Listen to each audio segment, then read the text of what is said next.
Muy bien, vamos a ir continuando entonces. Em, Sus compañeros se van a ir agregando, no se olviden anotarse en la lista del chat para comprobar que hayan ingresado a la segunda parte de la sesión. Entonces,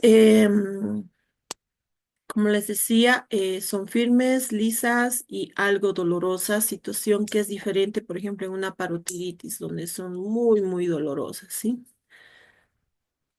El agrandamiento, como les dije, puede ser asimétrico, bilateral.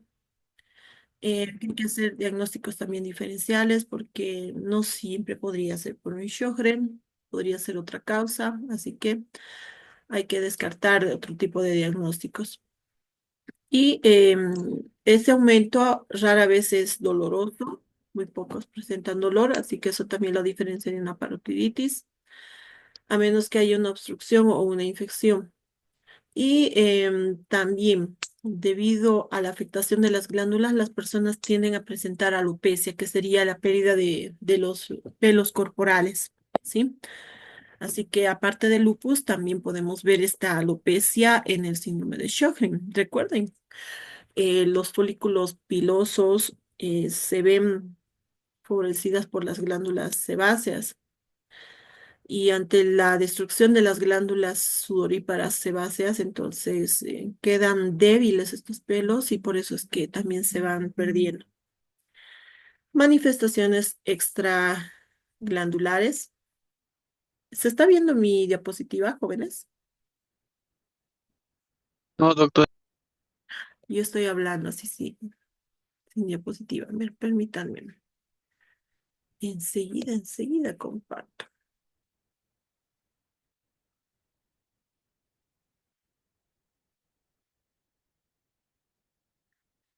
A ver, vamos a compartir.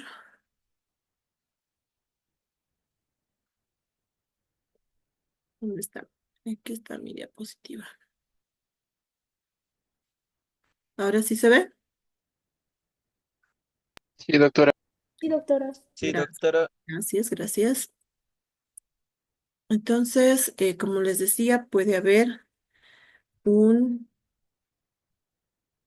los cuadros de alopecia. Aquí nos habíamos quedado, ¿verdad? Lisas, dolorosas, el agrandamiento asimétrico, puede haber alopecia, rara vez es dolorosa, a menos que exista obstrucción o infección. Y aquí está. Manifestaciones extraglandulares. Eh, También el Sjögren puede ir acompañado por problemas de artritis, artralgias, solamente que la enfermedad articular en el síndrome de Sjögren no es erosiva y deformante. Las artralgias están presentes en un 50% de los pacientes, un 33% puede desarrollar artritis. Esta artritis es igual a la artritis reumatoide, pero no es erosiva. Otro tipo de manifestación que pueden presentar los pacientes, además de seroftalmia, sequedad de ojos, de boca y de las artritis, tiene que ver también con las linfadenopatías, donde los ganglios linfáticos empiezan a aumentar de tamaño, ¿sí? Se inflaman. Puede haber también un síndrome de Raynaud, que es lo que habíamos visto en el lupus, que se caracteriza por la vasoconstricción de los dedos ante cambios de temperatura, en especial fríos, ¿sí? No se da con el calor, solamente con el frío. También puede haber una afectación pulmonar intersticial, que puede ser grave en algunas personas, porque se pueden llegar a complicar debido a que, como el pulmón queda desprotegido, las infecciones que se desarrollan podrían ser la causa de muerte, o sea, de forma secundaria, pero es por los problemas. Y también una vasculitis a nivel de los tejidos. Ahora, las vasculitis pueden terminar afectando nervios periféricos, así que causan neuropatías, mononeuritis, hormigueos, adormecimientos, y puede haber una afectación del sistema nervioso central y de los vasos sanguíneos que también se va a manifestar como exantemas o incluso púrpuras a nivel de la piel. Este tipo de afectación vascular también termina afectando a los riñones, así que en las personas que tienen síndrome de Sjögren también puede haber un grado de afectación a nivel de los glomérulos, produciendo glomerulonefritis. La afección renal, perdón,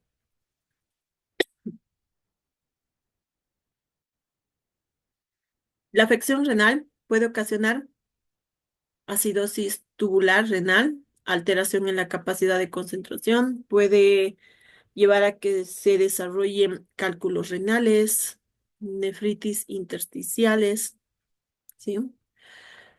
Se ha visto que algunas personas que tienen síndrome de Sjögren pueden desarrollar pseudolinfomas. Esto es importante, jóvenes, porque a nivel de los pseudolinfomas, y es pregunta de examen también, dato importante, se pueden desarrollar linfomas de células B o una macroglobulinemia de Waldenström. Así que estas personas tienen eh, un factor de riesgo de 40 veces mayor a las otras personas de desarrollar un linfoma no Hodgkin, que es un tipo de cáncer, ¿sí? Y aquí está su tarea. Ustedes van a buscar qué es un linfoma Hodgkin y un linfoma no Hodgkin, porque hay esas dos variedades, y van a investigar cuál es la más grave, en qué se diferencian, y en gravedad me refiero a cuál de ellas es más letal, tiene mayor mortalidad, porque sí, hay una de ellas que tiene opción a tratamientos y hay personas que vencen este cáncer y hay personas que cuando desarrollan una de las dos variedades, ustedes me van a decir si es la de Hodgkin o no Hodgkin, lamentablemente no se puede hacer mucho, ¿sí? ¿Qué más? Como afecta a diferentes órganos que funcionan como glándulas o que tienen glándulas en sus estructuras, entonces el hígado también puede verse afectado. Hay una enfermedad hepatobiliar crónica o puede desarrollarse una pancreatitis que también puede ser causa de ciertas complicaciones. La pancreatitis a veces puede ser muy letal porque nadie vive sin páncreas. Recuerden eso, es como decir que vivan sin pulmones, sin riñones o sin corazón. Es incompatible con la vida. Así que ahí estaría también una de sus complicaciones. Ahora, ¿cuándo sospechamos de Sjögren? Cuando un paciente refiere que tiene sequedad en los ojos y en la boca. Es una de las primeras y mayores manifestaciones que se da prácticamente en todos los pacientes que tienen síndrome de Sjögren. Así que es algo que no debemos dejar pasar. Pero hay que reconocer que hay otras patologías que también pueden desarrollar esa sequedad. Así que por lo tanto es importante hacer diagnóstico diferencial también aquí, ¿sí? Eh, que la persona tenga un tiempo de evolución también es importante. Así que se van a hacer estudios de diagnóstico en estos pacientes para ver que realmente tengan esa sequedad y que no sea manifestación de otras enfermedades. Además, van a manifestar el dolor corporal, las debilidades, la pérdida de pelo, puede haber pérdida de peso. Obviamente, si va a haber trastornos digestivos, no se van a alimentar bien. Van a tener antecedentes respiratorios de infecciones, las neuropatías periféricas, el problema renal. Entonces, no viene solamente el paciente con ojo seco y boca seca. Sí va a venir por esa manifestación, pero al hacer los estudios vamos a empezar a encontrar diferentes tipos de asociaciones. Ahora, aquí también utilizamos los criterios diagnósticos. Esto es dado gracias a la clasificación estadounidense europea para el síndrome de Sjögren, quienes manejan estos criterios el Colegio de Reumatología, ¿sí? Y es aquí cuando bajo estos criterios vamos a ir sumando. Ojo seco, criterio mayor, boca seca, criterio mayor. Alteraciones renales, puede contar como un criterio, pero recuerden que no es específica del Sjögren, puede ir asociada a otras patologías, pero al igual que en el lupus se van sumando los criterios mayores, menores, y con esto se puede hacer diagnóstico. Van a buscar cuáles son los criterios para el síndrome de Sjögren. Van a encontrar criterios mayores y menores. Y lamentablemente, al ser una enfermedad de evolución larga, a veces los pacientes no siempre tienen todos los criterios, entonces eso hace que se puedan confundir con otras enfermedades. Y nuevamente, aquí está el peregrinaje del paciente de ir con un médico, luego con otro, lo derivan a una especialidad, lo mandan a otro, se hacen estudios, no siempre se encuentran resultados, así que el paciente anda rebotando de un médico a otro, peregrinando bajo un diagnóstico y llegan a un punto en el que la enfermedad se manifiesta como tal y es perceptible incluso a los laboratorios y es ahí donde recién los diagnostican. Pero como dato importante, muy relevante, está la sequedad oral y ocular. Para diagnosticar que realmente es una sequedad, tiene que haber un periodo de evolución mayor o igual a los 3 meses, donde el paciente indique que la sequedad ha sido persistente de forma cotidiana. Ahora, si dice una semana estoy bien, otra semana estoy mal, o me regresa después de un mes y luego se me pasa, estaríamos frente a otro tipo de patologías. Podría ser una alergia estacional, podría ser cambios climáticos, ¿sí? Entonces, pueden ser muchas otras cosas. Y el paciente, además de la sequedad, indica que tiene una sensación como si tuviera arena o grava en los ojos y les mejora mucho el uso de lágrimas artificiales, se las tienen que colocar varias veces al día.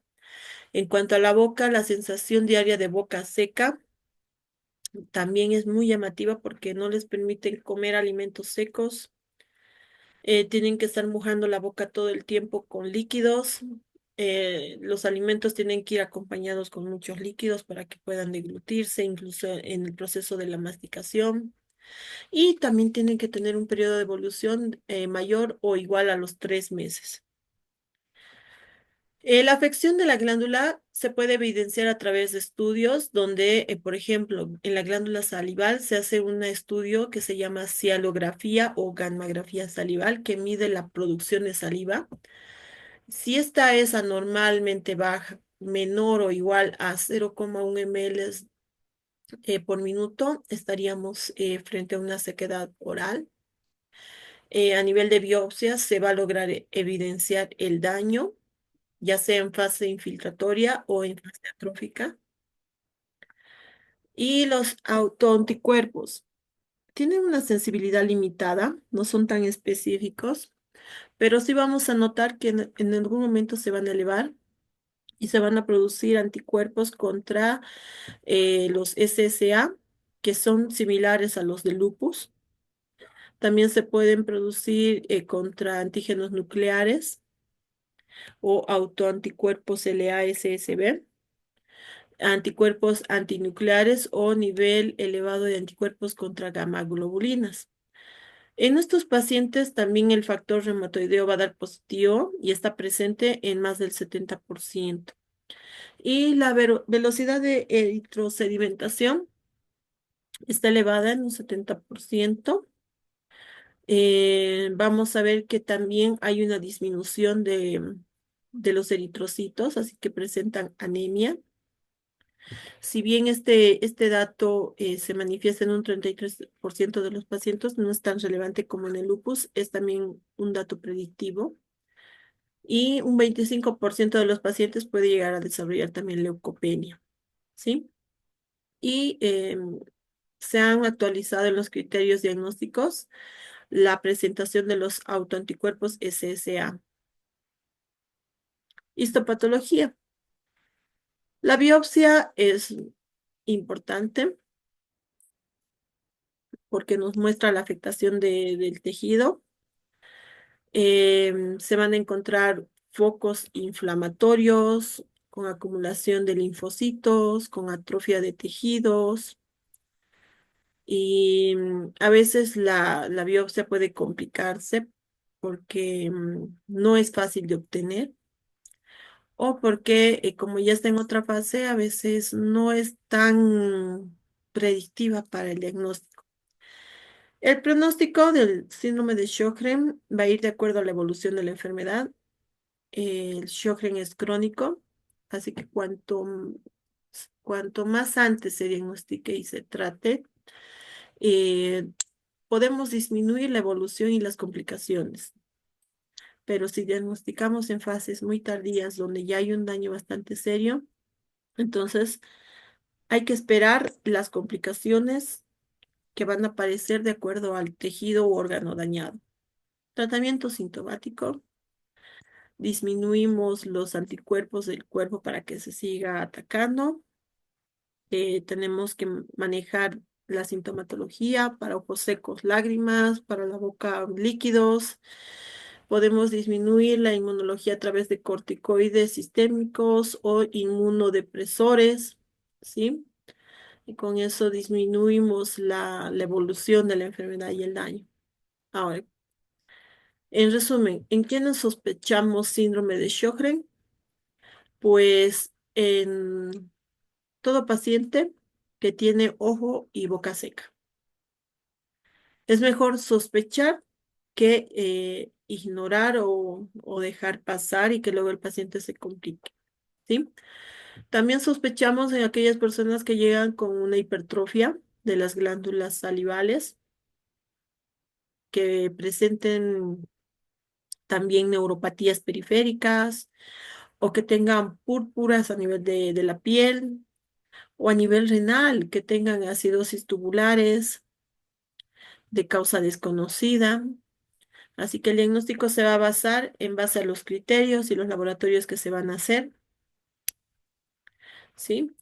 Y también si los pacientes tienen enfermedad grave, como vasculitis o afecciones viscerales, se debe tratar la patología de forma más intensa para utilizando corticoides y a veces inmunosupresores para evitar que se compliquen más rápido.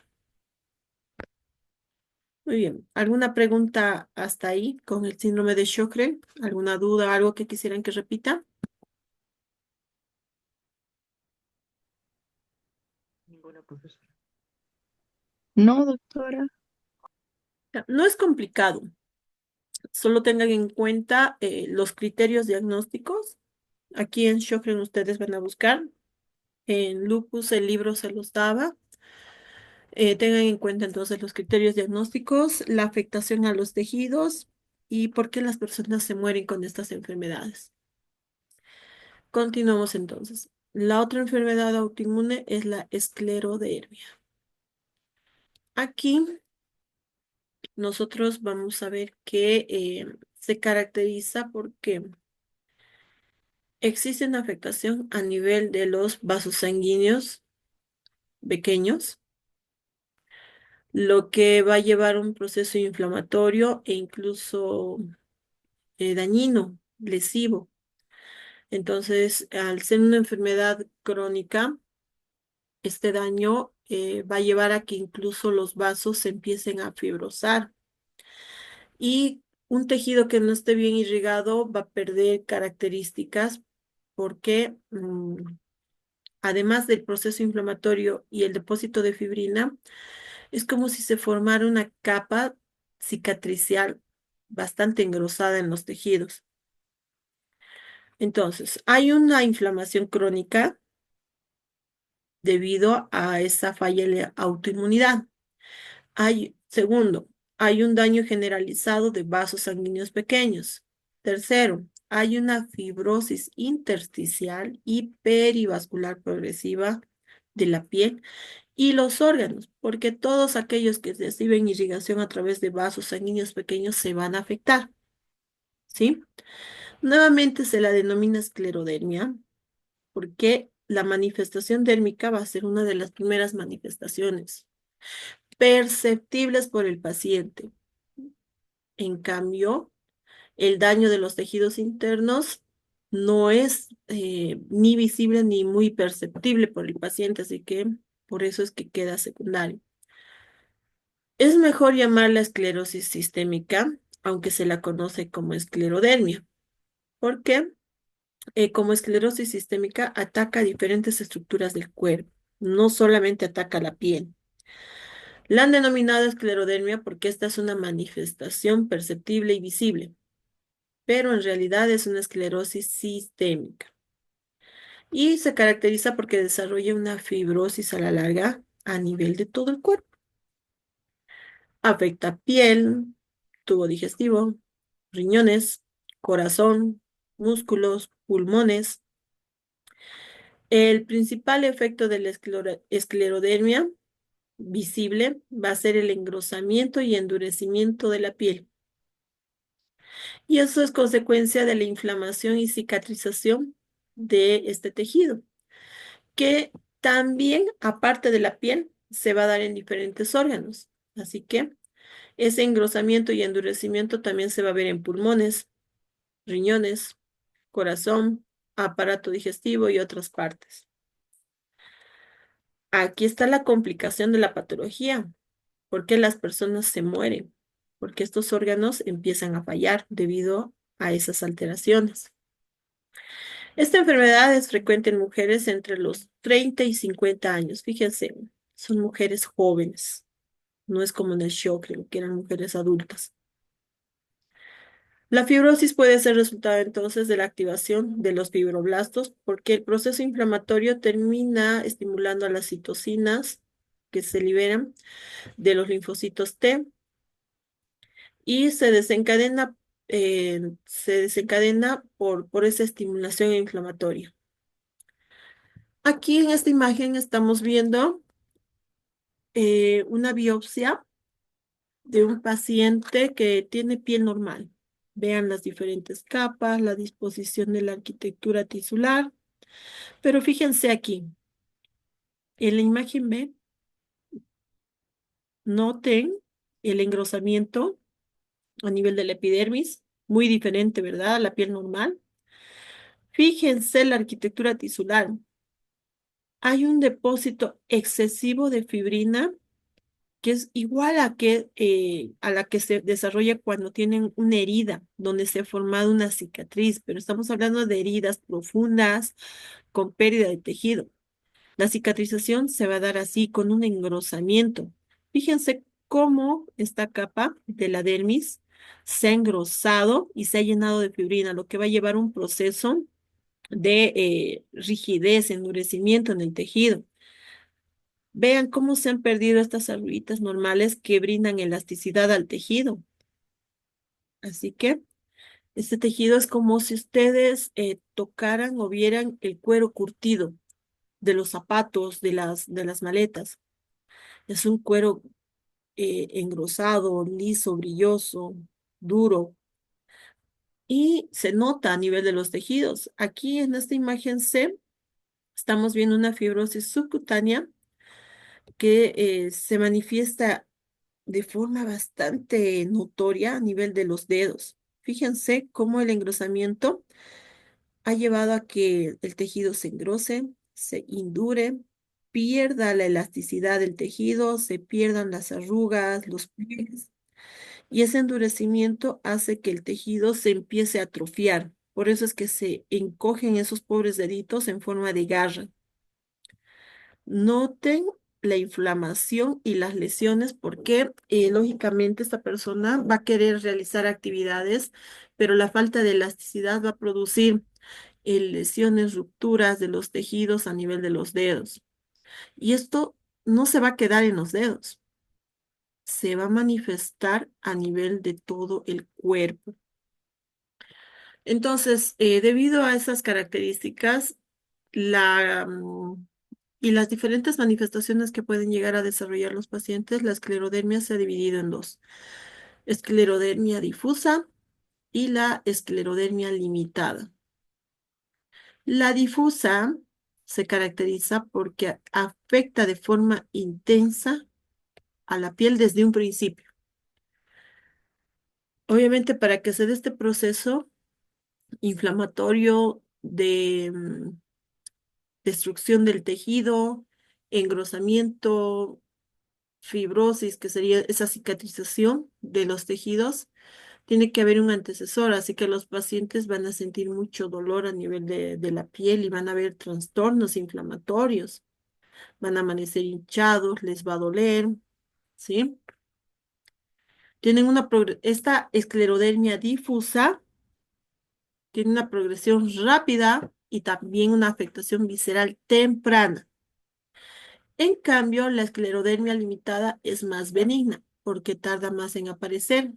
La afectación cutánea se atrasa en la aparición, es más limitada.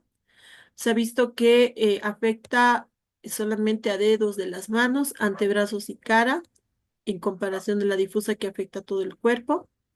Esta limitada tiene una afectación visceral tardía, lo que también disminuye las complicaciones, así que por eso también se considera más benigna, es más tolerable. Algunos pacientes que tienen enfermedad limitada pueden sufrir una combinación de calcinosis, fenómeno de Raynaud, alteración de la motilidad esofágica, esclerodactilia, telangiectasias y todo este conjunto de manifestaciones se va a llamar síndrome de CREST. También es pregunta de examen. Etiología y patogenia. La causa de la esclerosis sistémica es desconocida,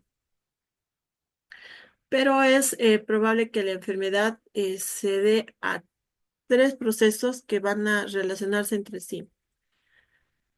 Primero, tiene que haber una respuesta autoinmunitaria.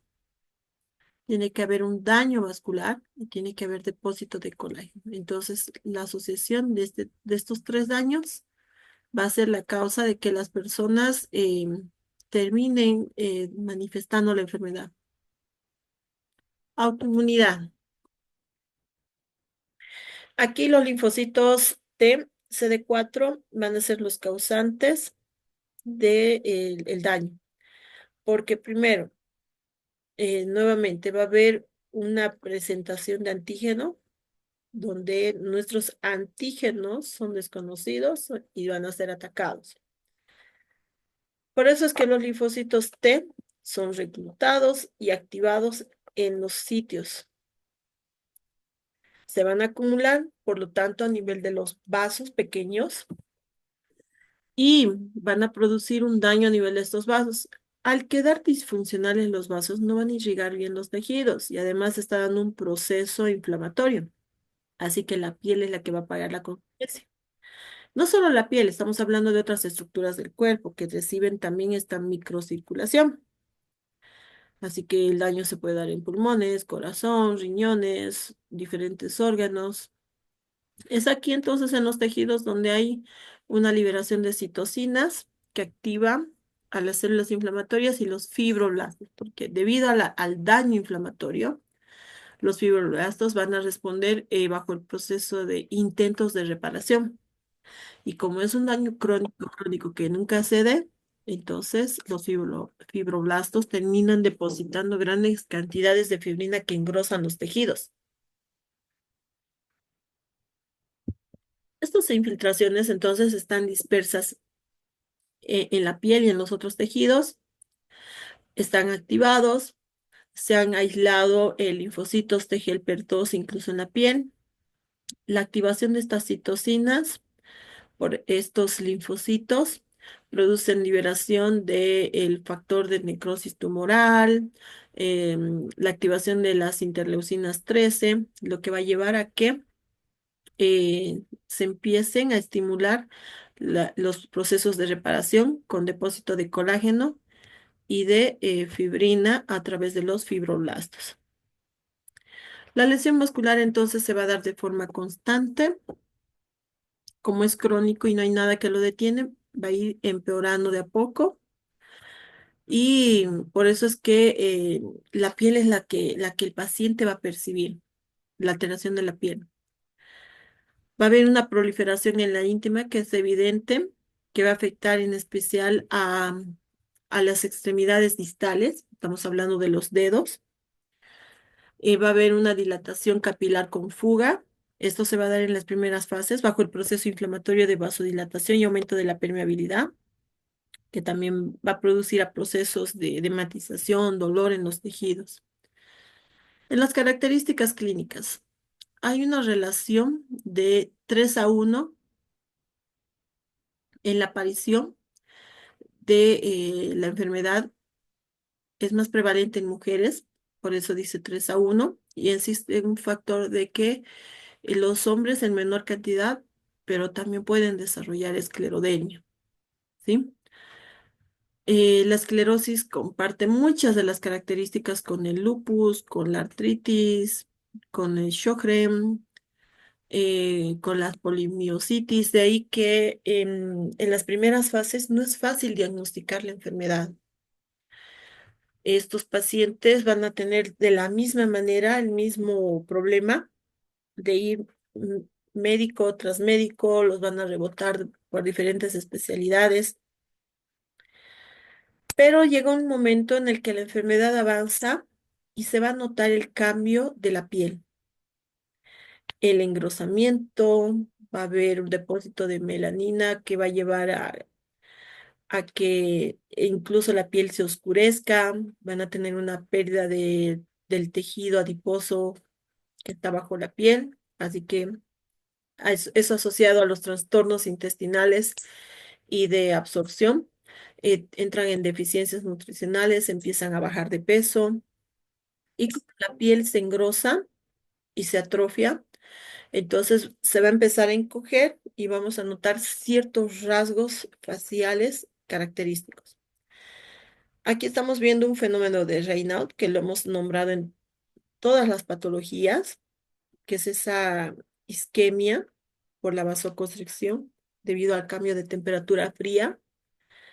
Esto también lo van a buscar qué es un fenómeno de Raynaud y por qué se caracteriza. Tiene 3 fases por si acaso, y es importante que sepan las 3. La primera es esta vasoconstricción, donde los dedos quedan pálidos, blancos. La segunda tiene que ver con la isquemia, donde se van a tornar morados. Y la tercera tiene que ver con la recirculación, donde se tornan eritematosos y dolorosos al producirse la vasodilatación y devolver la sangre a los tejidos, ¿sí? Cuando veamos un paciente con fenómeno de Raynaud, hay que buscar su asociación porque suele estar eh, de la par con enfermedades autoinmunes. Así que en estos pacientes también nos debería hacer sospechar de la evolución. ¿Qué más? Em, en la esclerodermia está presente en un 70% de los casos el fenómeno de Raynaud. Ahora, la disfagia, que sería la dificultad para deglutir alimentos. Se va a asociar esta disfagia a que los pacientes empiezan a desarrollar una fibrosis esofágica. Lo mismo que en la piel se va a producir en el esófago. Al mismo tiempo, ante la destrucción del epitelio esofágico, va a haber una pérdida de la motilidad esofágica, porque recuerden, lo que ustedes degluten, el esófago produce una peristalsis que va empujando el alimento hasta llegar al estómago. Entonces, la fibrosis y la hipomotilidad hace que se empiecen a acumular los alimentos a nivel del esófago. Y la destrucción de la pared esofágica y del tono produce una dilatación. Entonces, el esófago empieza a estirarse, retiene alimentos, va a haber una sensación de contención y que el alimento no puede pasar hacia el estómago. También se va a ver manifestaciones relacionadas al daño en los intestinos, así que va a haber dolor abdominal, obstrucción intestinal, síndrome de mala absorción, por eso es que bajan de peso y quedan con deficiencias nutricionales, entre eso resalta la anemia. por la falta de absorción de alimentos. En los pulmones se va a dar también el mismo daño, va a haber fibrosis pulmonar y se ha visto que el daño pulmonar es la principal causa de muerte en las personas que tienen esclerodermia o esclerosis sistémica. ¿Por qué? ¿Quién vive sin respirar? Y como el pulmón empieza a fallar, también va a llevar una afectación cardíaca. Así que hay una disfunción cardíaca derecha, hay fibrosis miocárdica, porque también se va a afectar. Recuerden, todos los vasos eh, pequeños afectan a los diferentes tejidos. Así que van a haber arritmias, insuficiencia cardíaca. Los pulmones están afectados en más del 50% en los pacientes con esclerosis sistémica y terminan complicándose con hipertensiones pulmonares, fibrosis intersticiales, tienen insuficiencias respiratorias, se vuelven dependientes del oxígeno y ahí estaría la complicación de que además de eso son susceptibles a infecciones y por eso es que los problemas pulmonares son la principal causa de muerte en estas personas, por la insuficiencia y las infecciones. Hay un vasoespasmo pulmonar secundario a la disfunción vascular endotelial. Así que eso es lo que produce también la hipertensión pulmonar. A nivel de anticuerpos, los ANA están presentes también en la esclerosis sistémica.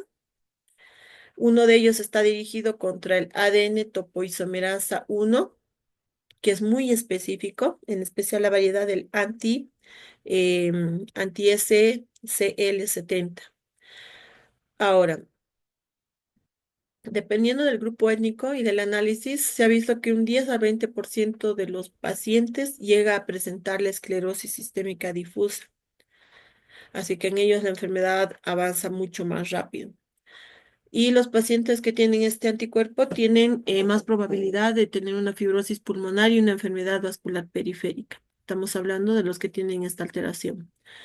El otro sería el anticuerpo anticentromédico, que está presente en un 20 a 30% de los pacientes y estos tienden a desarrollar el síndrome de CREST que hemos hablado.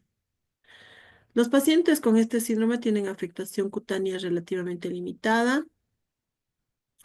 En los que tienen la esclerosis limitada, hemos dicho que la mayor afección se da en manos, antebrazos, cara y pueden presentar calcificación de tejidos subcutáneos.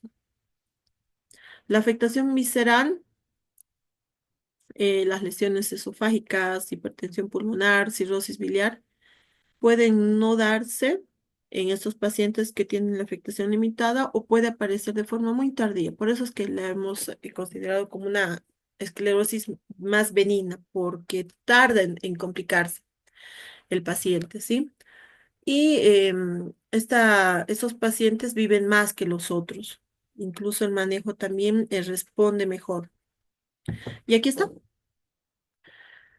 Esta es una esclerosis. Fíjense aquí cómo el tejido se torna brilloso, por eso es que se engrosa y pierde la rugosidad y elasticidad. Y ese engrosamiento y lo liso que se vuelve hace que incluso se empiecen a atrofiar los tejidos, por eso terminan con las manos en garra. A esto asociemos que van a sufrir artritis también, así que van a haber procesos inflamatorios en las articulaciones. Fíjense aquí esta paciente, era antes y cómo se va deformando. Bueno, sufren modificaciones faciales y corporales debido a la atrofia de los tejidos, pérdida de la grasa subcutánea. Entonces, algunos dicen que empiezan a adquirir un rostro como de ave porque se encoge. Vean los ojos. También hay una retracción de los tejidos y a veces no pueden ni parpadear y se les seca el ojo y pueden perder hasta la visión. Vean la nariz cómo se va encogiendo debido a la atrofia de los tejidos.